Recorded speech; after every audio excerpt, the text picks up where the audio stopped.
So the Buffalo Bills had a rough go at the tush push. So I wanted to make a video breaking down what went wrong here and how the Chiefs were able to stop the Bills on so many of these 3rd down and 1 situations. First, let's start off with this one. So I think it's worth mentioning the Bills actually did convert on a couple of these early on. So this one very early on in the game, you see they do get this conversion, are able to, again, not by a lot, but they do ultimately get it. They also ran some, not quarterback sneaks, not tush pushes, but these quarterback designed runs. Again, wasn't quite so easy on these. Took 2 plays to get 4 yards on a third down and 3, but ultimately were able to convert. But there were some bad ones as well, so let's get into those. What did the Chiefs do to make this work so well? For one thing, you have this 2-point attempt at the 1-yard line. That blue line is very off. Obviously, it's at the 1-yard marker. How did they get that so off? Anyway, to be clear, the ball was snapped correctly. It's just or was set correctly. It's the broadcast had the line off. But this is an important play, right? Bills trying to go up. Or not go up, but only be down 3 points right here. You're going to see that the Chiefs are able to get a stop. This one was a bit of a weird one, right? Feels like Allen almost waited a bit. Why? Well, what happened here? Look at number 51 for Kansas City. He's going to, in many ways, make this play. As you see, it's he just kind of cuts down low. That's Mike Dana, by the way, the defensive lineman. Goes low like that, which what that essentially does is it just sort of holds the line of scrimmage right there. You have a wall of bodies in front. Allen can't just squeeze through. Essentially, he's going to have to make contact right at that line of scrimmage, and this is the first step of the stopping the tush push or stopping a quarterback sneak. Is you can't just let him move you a yard back, because then they're just going to get it. You have to be able to hold strong right where you're at. Dana going low allows them to do that. The second part of this, though, is where the tush push comes into effect and why the tush push is so effective. Because in a regular quarterback sneak, that's the whole play, is can you do that or can you not do that?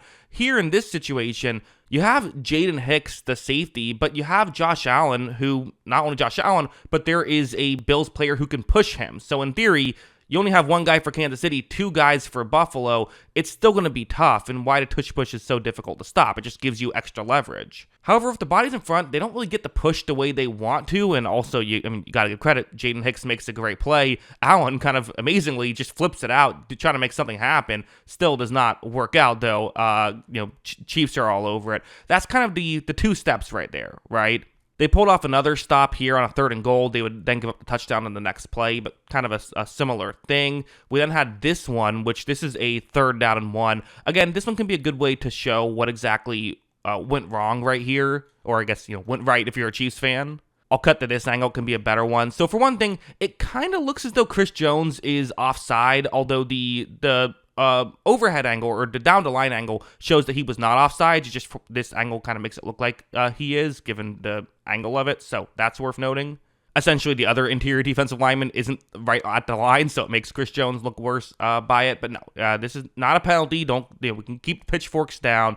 What Chris Jones is going to do on this play is he's just going to time the snap. Watch. He's moving when the ball is moving. He might have even moved just like a millisecond before the ball moved. If he guesses wrong, that's a 1st down. But he essentially just says, well, it's 3rd and 1. If I guess wrong, we're probably not stopping them anyway. So again, in doing that, and also with the on the Chiefs on the other side of the ball on that left guard situation, once again, Allen can't just fall forward. There's going to be a Kansas City player who can kind of try and stop him. This time it's Drew Tranquil, and again, it's just an interesting situation where there's almost like a trench or something, but still, all Allen has to do is go forward. You have someone behind you who's going to push, so that's all you need to have happen.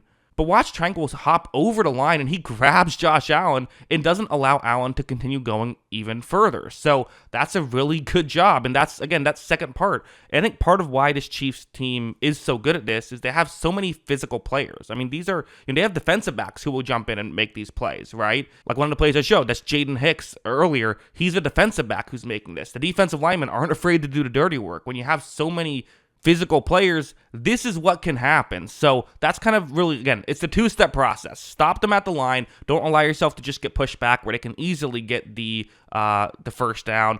And then you're still going to have a collision.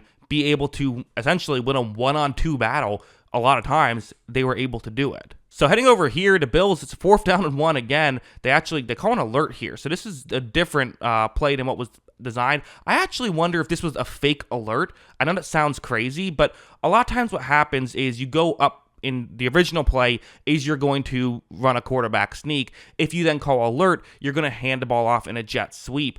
I wonder if they called a fake trying to clear out that middle area. Doesn't work for the Chiefs, though. They're still ready for this quarterback sneak. And Josh Allen has another idea. Watch as he decides to just go up and over, which is a dangerous situation because the ball is loose. And honestly, I don't know why he reached out with the ball like that. I almost feel like if you're going to go up and over, I mean, I get it, you want the first down, but you almost feel like just keep it secure and then jump up and over might have been the better plan. He lost the football there, so they recovered, but that's another one where it's like, okay, you probably can't do that again. And so that brings us to here. And listen, there's been a lot of talk about was this a first down or not. I'm still of the opinion of it was incredibly close. I think it was probably a first down by a hair, but you still have to give Kansas City credit for making it so close that they were in position to get a call, right? So again, what's going to happen here? Well, right off the bat, again, this time the Bills do get more of a push than you usually were seeing them get, which is why they were able to be close. But I also want to say, like, again, this is just the physicality of this Kansas City Chiefs team, where you see it's almost like a tush push on a tush push in a sense, where you have, it's Dalton Kincaid who's pushing Allen, and then you have Nick Bolton and Chamari Connor. Bolton is the closest to Allen, and Chamari Connor is pushing, and they're essentially just both going. And the Chiefs do ultimately win that battle enough that the refs ultimately decide this is not a first down. They decide that Allen is stopped just short. And again, you can agree with that call, you can disagree with that call, but you have to give Kansas City credit for being able to stop this. So again, what does this mean going forward? Well, for the Bills, I mean, I think they got to get better at this play. They did not execute this very well. A lot of times the guy who was doing the push kind of felt like he was barely there. You got to have more of an effort here, more of an emphasis on this. Also, I mean, Tony Romo brought it up in the broadcast, but they always do it with their left guard, David Edwards, which I get it. He's a great player, but like maybe you do have to mix that up a little bit. Go with the right guard at times, which I mean, people got mad at me when I said Osiris Torrance. I don't think is their better guard in the preview show, but I think there's a reason why they tend to go to the left. Maybe you want to try and still go to the right sometimes to not allow this to happen. It's worth mentioning, I kind of glossed over it, but the Bills even tried a dummy count on one of these, and the Chiefs didn't jump as well. So they were timing the snap, and then when there were dummy counts, they weren't jumping off sides, which is really not easy to do. So you got to give them a lot of credit there. But yeah, I really think what it comes down to is they just had a lot of players who are very physical. They were able to win that line of scrimmage battle, and then they also have players in the secondary who are willing to come up and make tackles. Again, there are linebackers and safeties and corners who I'm talking about who are making big plays. There was one of those that even Trent McDuffie was making a play on it, and it's like, okay, what all-pro corner is helping make a play on a tush push? Only the Kansas City Chiefs get that kind of effort, and I think that's why they're ultimately going to try and win their third straight Lombardi Trophy, because they can do stuff like that. But yeah, those are my thoughts. What are yours? Let me know in the comments below. Always love hearing from ya, and of course, as always, thanks for watching.